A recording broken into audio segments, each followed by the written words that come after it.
Topping today's news, the Prime Minister excited about the upcoming budget presentation. The PLP sets a date to begin its 2026 election campaigning. The Chinese celebrates 28 years of diplomatic relationships with the Bahamas and speaks on how the U.S. tariffs have impacted trade between China and the Bahamas. And the men involved in that major drug bust on Acklands last week appear in court today.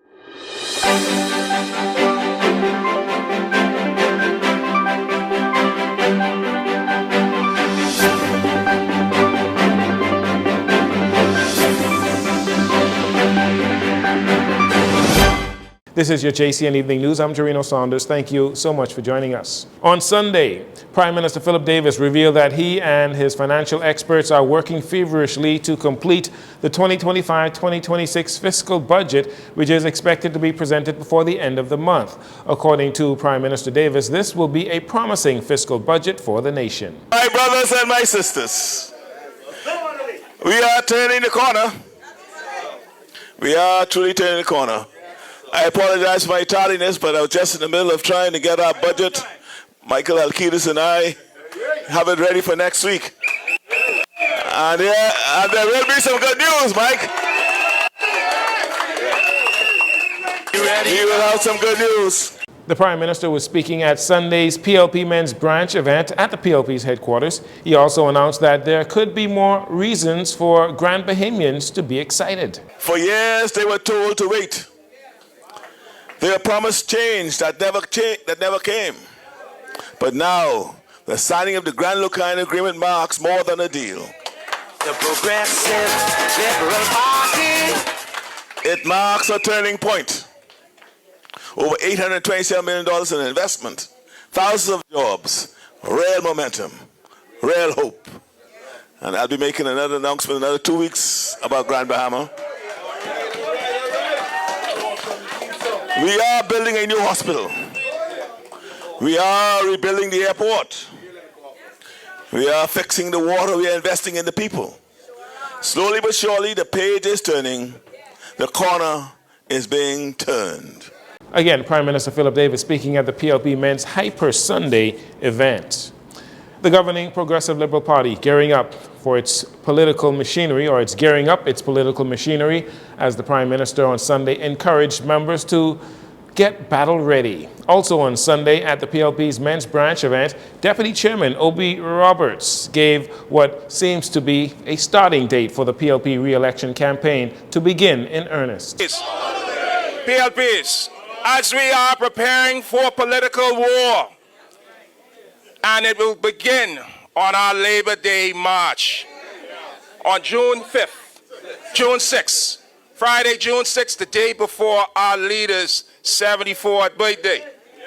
We plan to march in mass numbers as crowds to demonstrate our might, our force, and our commitment as the PLP and the government of the Bahamas.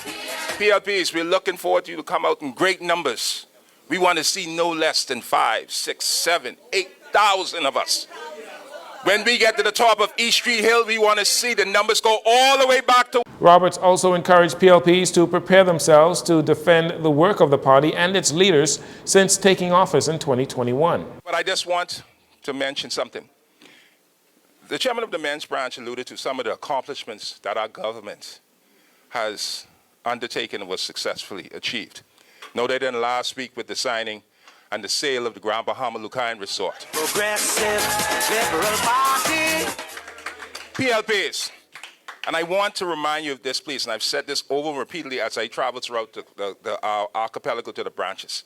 We have to defend our government's record. We have to defend our government's record and performance, because you have to educate all Bahamians on what is going on. I want to think that we must remind ourselves, PLPs, we have lost elections on misinformations. Who stole the bad money? The Bahama deal was a fake deal. They're going to come and spin all sorts of nonsense, but it's up to you and every PLP throughout the length and breadth of this country to defend our government, to defend our leader, to defend our deputy leader, defend all of our members of parliament, defend all of our cabinet ministers, because they are the ones who are taking it to the F&M. Today, the Chinese embassy Nassau celebrated the 28th anniversary of establishing diplomatic relations between China and the Bahamas. Chinese ambassador to the Bahamas, Yan Zhirong, shared some of the ways that China, Latin America, and the Caribbean countries have joined forces to establish the China-CELAC Forum and how it has worked with the Bahamas over the past 10 years. The relations between China and Latin America and Caribbean countries have been very fruitful in trade, investment, and in infrastructure. The trade volume between China and Latin America and Caribbean countries reached a historic milestone of $518.4 billion in 2024. It's a double in the past decade, and it's an increase of over 40 times from the beginning of this century.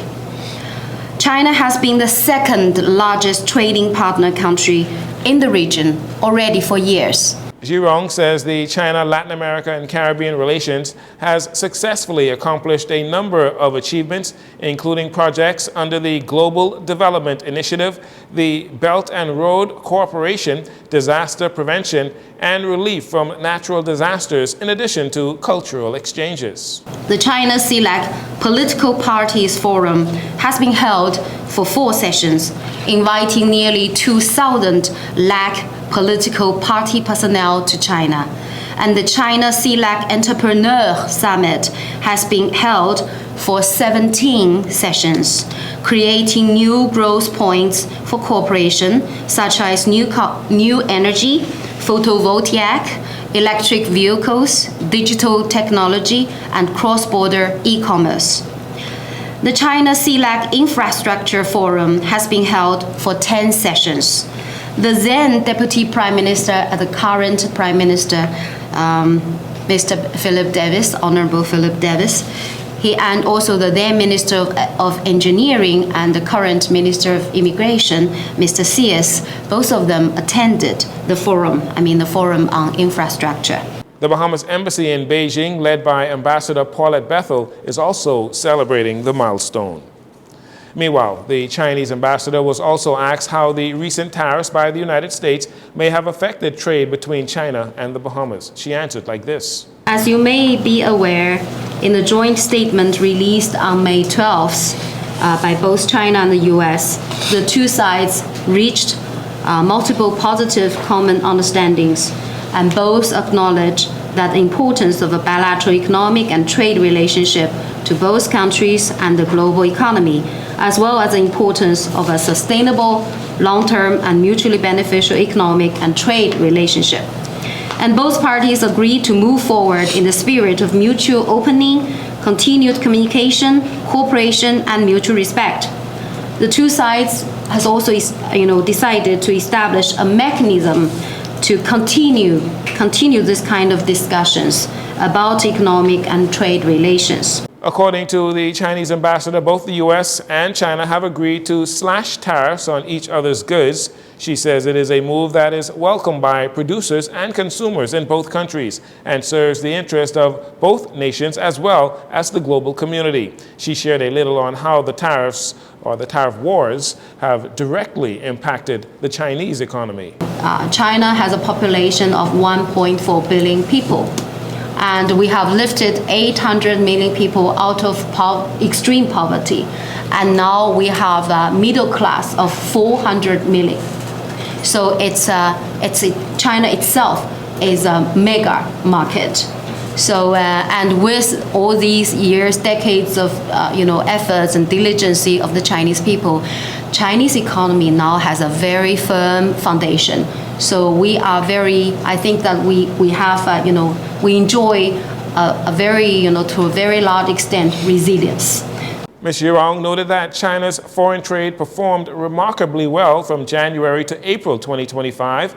She said in April alone, China's total goods trade reached 3.84 trillion in Chinese currency, which is up 5.6% year over year. And finally, in this segment, today, the 5 Bahamian men arrested in that major drug bust on Acklands last week were set to appear in the magistrate's court today. The men, ages 25, 28, another 28-year-old, a 33-year-old, and a 35-year-old, they face a number of charges, including possession of dangerous drugs with the intent to supply, importation, conspiracy to possess dangerous drugs with the intent to supply, and conspiracy to import dangerous drugs into the country. Police say the drugs included cocaine at an estimated weight of 687 pounds with a street value of $6.9 million. Marijuana was also discovered at an estimated weight of 1,650 pounds with a street value of $1.9 million. The sting operation was a collaborative effort involving officers from the Drug Enforcement Unit, local officers from Acklands and Crooked Island, and the U.S. Drug Enforcement Agency or Administration, and the U.S. Coast Guard also involved in that major drug bust. We'll take a break here. We'll be right back following these commercials.